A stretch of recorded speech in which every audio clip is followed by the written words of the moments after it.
Vice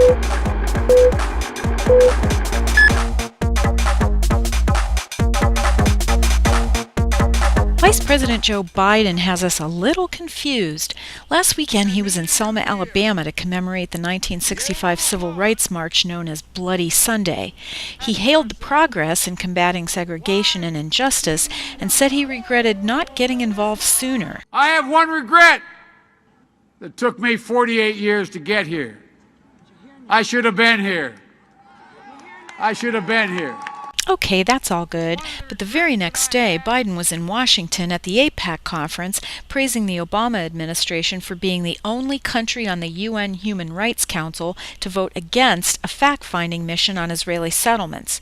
If you think that's an unfair comparison, then maybe you haven't heard that Israeli settlers have successfully pressed the Israeli government to segregate buses in the West Bank. Stories are coming out of Palestinians being kicked off buses and told to walk to other stations. Will we have to wait another 48 years? Speaking of the AIPAC conference, many of its attendees took to Capitol Hill to lobby members of Congress on pro-Israel issues, and at the top of their wish list was a request that Israel's $3.1 billion in aid be exempted from the sequester cuts. At a time when the U.S. is facing cuts in vital programs like education, health care, and unemployment benefits, we think it's unseemly for AIPAC to ask for a special exemption for Israel's already enormous aid package. Although Washington calls Israel our best friend, the relationship is often one-sided. John Brennan has finally been confirmed as CIA director after weeks of delay. Senator Rand Paul pulled a 13-hour filibuster, the 9th longest in history, over his concern about the CIA's drone program and targeted killings of U.S. citizens abroad.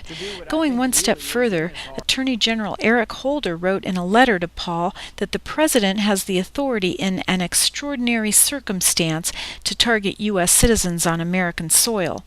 Holder later clarified that the president does not have the authority to order a drone strike on an American on U.S. soil not engaged in combat. No worries, according to Brennan, we use drone strikes only as a last resort. We'd like to note that we've had a few thousand last resorts in the past couple of years.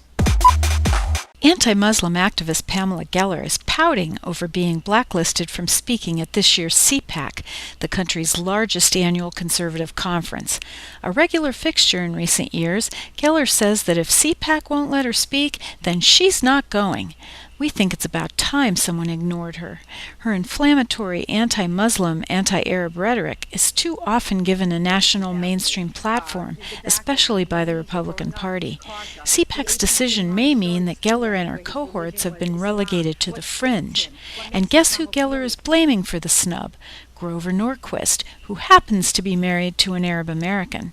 If Grover did have a hand in excluding Geller, then hats off to him. A new Zogby poll surveyed 20 Arab and Muslim nations on their attitudes towards Iran.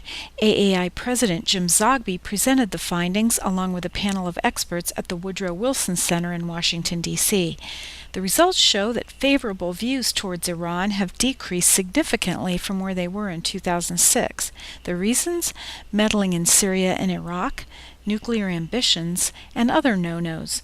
Find out more by reading Jim Zogby's new ebook, Looking at Iran, The Rise and Fall of Iran in Public Opinion, or watch the Wilson Center's panel discussion on our website. Bottom line, Iran better shape up, and we hope they're listening.